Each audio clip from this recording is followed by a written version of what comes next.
తెలంగాణలో తక్కువ ఫీజులతో high quality results ఇస్తున్న ఏకైక సంస్థ తిరుమల్ ఐఏఎస్ ఇన్స్టిట్యూట్. బంగారం దొంగతనం చేసిందనే నిందను మోపడంతో అవమానం భరించలేక మహిళ ఆత్మహత్య చేసుకున్న ఘటన యాదాద్రి భువనగిరి జిల్లా రామన్నపేట మండలం సిరిపురం గ్రామంలో చోటు చేసుకుంది. రాపోలు నరేష్, రమ్యలది చేనేత కుటుంబం. వారికి ఇద్దరు సంతానం. ఈ నెల 5న రాపోలు రమ్య రంగారెడ్డి జిల్లా హయత్నగర్ మండలం మునగనూరు రామానుజ కాలనీలో నివాసం ఉండే తమ బంధువు మేరడి మానస కుమారుడి పుట్టినరోజు వేడుకలకు హాజరైంది. అదే వేడుకలకు జంగిలి మురడి కుటుంబ సభ్యులు కూడా హాజరయ్యారు. ఆ రోజు రాత్రి అక్కడే బస చేశారు. మరుసటి రోజు ఉదయం రమ్య స్వగ్రామం సిరిపురానికి చేరుకుంది. ఆ రోజు సాయంకాలం మానస రాపోలు నరేష్ కు ఫోన్ చేసి మురళి వాళ్లకు సంబంధించిన బంగారం పోయింది, మీకేమైనా దొరికిందా అని అడిగింది. కొద్దిసేపటి తర్వాత మురళి ఫోన్ చేసి రమ్యనే బంగారం దొంగలించిందని గట్టిగా వాదించడంతో పాటు హయత్నగర్ పోలీస్ స్టేషన్లో కేసు పెట్టాడు. హయత్నగర్ పోలీస్ స్టేషన్ నుంచి ఫోన్ రావడంతో భార్యాభర్తలిద్దరూ మరుసటి రోజు స్టేషన్ కు వెళ్లి పోలీసులను కలిశారు. స్టేషన్లో ఎస్ఐ సమక్షంలోనే మురళి అనే వ్యక్తి బంగారం గురించి గట్టిగా దబాయించడంతో పాటు రౌడీలతో కొట్టిస్తారని బెదిరించాడు. బెదిరింపులతో పాటు అవమాన భారంతో రమ్య మానసిక వేదనకు గురైంది.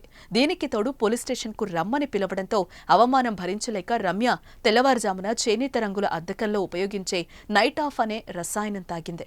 భర్తకు విషయం తెలుపగా అంబులెన్స్ లో రామన్నపేట ప్రభుత్వ ఆసుపత్రికి తీసుకువెళ్లాడు. అక్కడ చికిత్స పొందుతూ రమ్య మృతి చెందింది. ఆదివారం నాడు ఫంక్షన్ అయింది. సోమవారం నాడు వాళ్ళు గోల్డ్ పోయిందని ఫోన్ చేసిరు మాకు. వాళ్ళు కేసు పెట్టిర్రు. సోమవారం నాడు కేసు పెట్టగానే మంగళవారం నాడు మమ్మల్ని రమ్మనంటే మేము పోయినాము. మంగళవారం నాడు మాకు ఎస్ఐ ఫోన్ చేసిండు. బుధవారం నాడు నిన్న మేము పోయినాము. బుధవారం నాడు నిన్న పోతే ఏమైందంటే ఏఎస్ఐ గారు డీల్ చేసిరు. ఎస్ఐ సార్ వచ్చినాకనే అవుతుందని అన్నాడు. ఆ ఎస్ఐ ఏం మాట్లాడలేదు. ఏకపక్షంగా మొత్తం వీళ్ళని తీసినవా ఇయ్యి అని చెప్పి ఇబ్బంది పెట్టి మళ్ళా తర్వాత ఇలా కొట్టిండు. వాడు ఏం మాట్లాడిండో ఆ పోలీసు వానికి ఏమి ఇచ్చిండో ఎస్ఐకి, ఆ ఎస్ఐ మాట్లాడు మొత్తం ఏకపక్షంగా మాట్లాడిండు. తీసినవా తీస్తే ఇయ్యి నీకు పైసలు ఇప్పిస్తా ఇంకా ఎదురు నేను అని చెప్పి మానసికంగా డిప్రెషన్ కు గురి చేసిండు. ఆడు వాని టార్చర్, ఆ ఎస్ఐ కానీ టార్చర్ పక్క కేసు పెట్టిన ఇది తీసుకోలేక నాకు పిల్లం పొద్దుగా సూసైడ్ చేసుకుంది. అమ్మా నా పిల్లలకి దిక్కోరు.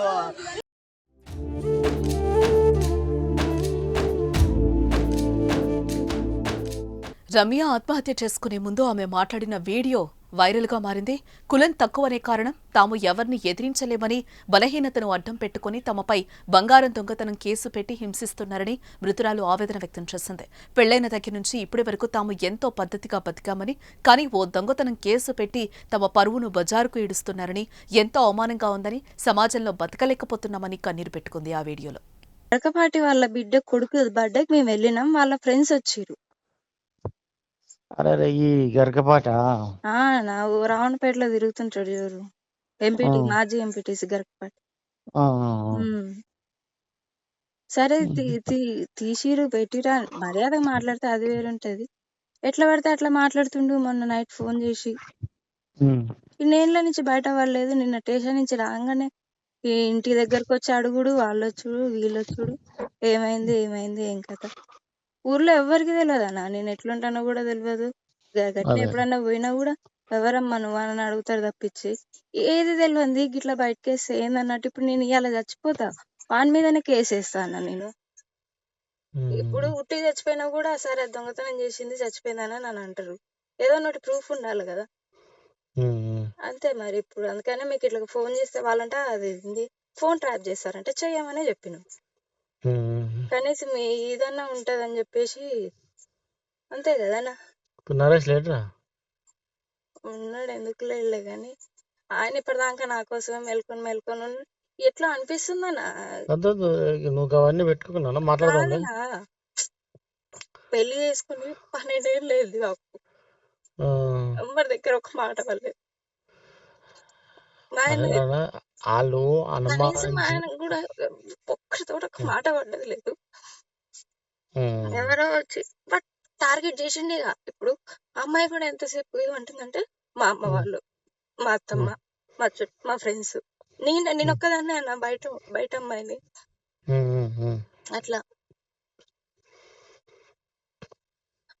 నేను చేస్తే మాత్రం వాని మీద కేసు వేయరన్న. ఇది ఒక్కటి తీసుకొని పిఎస్లో ఇచ్చేసి అంతే. పిఎస్లో ఇచ్చేసి కులం తక్కువ అని ఏదో చేస్తారు. ఆడదాకా తీసుకోబోతురు. అటువంటిది ఏది జరగదు. వాడేం నువ్వు లేదు మాట్లాడతావు. కాదన్నా, వాడు ఒక్కటే మా ఊర్లోకి వచ్చి గుళ్ళో మొత్తం తడిబట్టతోటి దీపం ఆర్పాలి, మా ఆయన కాలు మొక్కాలి, గంతే. వాళ్ళేం మేము ఆస్తి అడుగుతలేము, మేము అడుగుతలేము, గంతే. నాకు ఎట్లా నువ్వు అనిపిస్తుంది ఎటువంటి అసలు నరేష్కి నాకు ఉండే బుద్ధి కూడా అయితే లేదు. నేను మాట్లాడతా. నాకు నిన్న మొన్ననే కదా జరిగింది, ఆదివారం అంటున్నారు కదా. అదే మొన్ననే కానీ ఎట్లయింది అన్న, ఒక మాట వస్తే ఎంత బాధ అనిపిస్తుంది నాకు. అదే ఇక 10 మందిలో మనం ఇంకా మన గప్చుప్గా మన ప్రమాణం చేసుకుంటూ మనంతలో మనం ఉంటున్నప్పుడు ఎవరు ఇటువంటి వచ్చి వచ్చినప్పుడు మాట పడితే ఎవరికి అనిపిస్తుంది నేను ఎట్లా అనిపిస్తుంది. ఒకసారి మాట్లాడమా. ఏమన్నా హలో వాళ్ళకి వద్దనా, ఇది ఒకటి నువ్వు పోలీసులకి వాడినైతే 30 తిప్పలు పెట్టాలి. నేను లేదా చేయబట్టి ఒకసారి మాట్లాడిపోయి అంటున్నా. కాదు, నేను చేయబట్టి మా ఆయన సఫర్ అవుతుండు. వద్దు నాన్న, మాట్లాడతావు వద్దు, నేను ఎవరితో మాట్లాడతావు అటువంటి ఏం చేసుకోవద్దు నువ్వు. అరే ఇది చాలా చిన్న విషయం నాన్న, అట్లా నువ్వు ఏం చేసుకోవద్దు, తప్పు అది అట్లా. అది ఆయనకు మేము దొరికి మాట్లాడతాం, మేము అందరం ఉన్నాం కదా. అది ఆయనకు దొరికినా ఏం లేదు, ఇంకెవరికన్నా దొరికినా ఏం లేదు, నా పేరు బదనామైన ఏం లేదు. నాకు లేదు అసలు నాన్న, ఉండబుద్ధి అయితే లేదన్నా. వద్దు అట్లా అనుకోకు. ఒకసారి మాట్లాడదాము, ఒకసారి నరేష్తో మాట్లాడిపి. ఎందుకు నీకు చెప్పాలనిపించింది మొన్నటి సరే నుంచి. సరే నాన్న, మేము ఇప్పుడు ఫోన్ మాట్లాడతాము, చేసావు. మేము అందరం ఉన్నాం, మాట్లాడతాము. అట్లా చేసుకోవద్దు నాన్న, వద్దన్నా. అసలే బాధపడకు అసలు. మాట్లాడతాం రా, ఇది పెద్ద విషయం కాదు. ఎందుకు? సరే మీరు పోయినారు, అక్కడ ఉన్నారు, దానివల్ల అట్లా కాదన్నా, ఇప్పుడు ఉన్న వాళ్ళు అందరినీ చేస్తే అది వేరు, ఒకదాన్ని చేస్తే ఎట్లుంటదన్నా. మాట్లాడతాం చెల్లె, మాట్లాడతాం రా. నేనే పడతాను దాన్ని ఒక ఆట వల్ల పడతాడు. ఎందుకు కనీసం మా ఆయన కూడా నన్ను ఒక్క మాట అన్నాడు, అస్సలే అన్నాడు. ఏదన్నా ఉన్నా కూడా అట్లా ఏమంటే బాధపడతాడు. అట్లా ఆయన ఇజ్జత్ని తీస్తే నాకు ఎంత బాధ అనిపిస్తుంది. వద్దు బాధపడకు, మాట్లాడతాం. తక్కువ కులం నుంచి పెళ్లి చేసుకుందంట అని అప్పుడు బయటపడ్డా అదేమనిపించేది, కానీ ఎవడో వచ్చి ఎక్కడో కేసు ఊర్లో అందరికి తెలిసిపోయిందన్న. మనం తీసినంతో తీయలేదో ఎట్లుంటే చెప్పను ఊళ్ళో తెలిస్తే.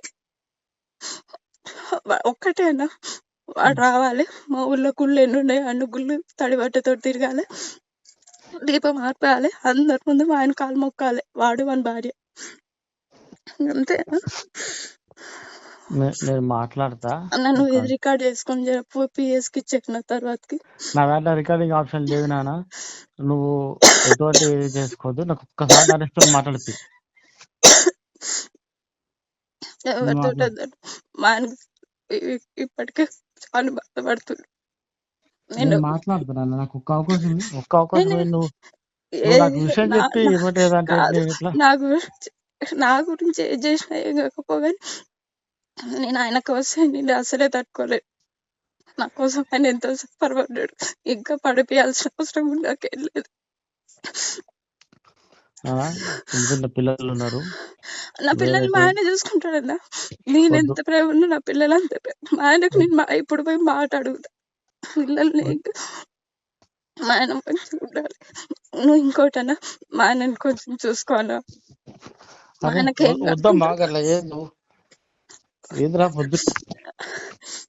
మా ఆయన అసలు ఏది కాకుండా చూసుకోవాలని మా తమ్ముడు వాళ్ళకు కూడా చెప్పురా, అప్పుడప్పుడు చూసుకోవాలి. నువ్వు ఎటువంటి ఏం చేయకొద్దురా అన్నా. సరే ఉంటా అన్న, నేను మా ఆయనతో మాట్లాడుకోవాలి.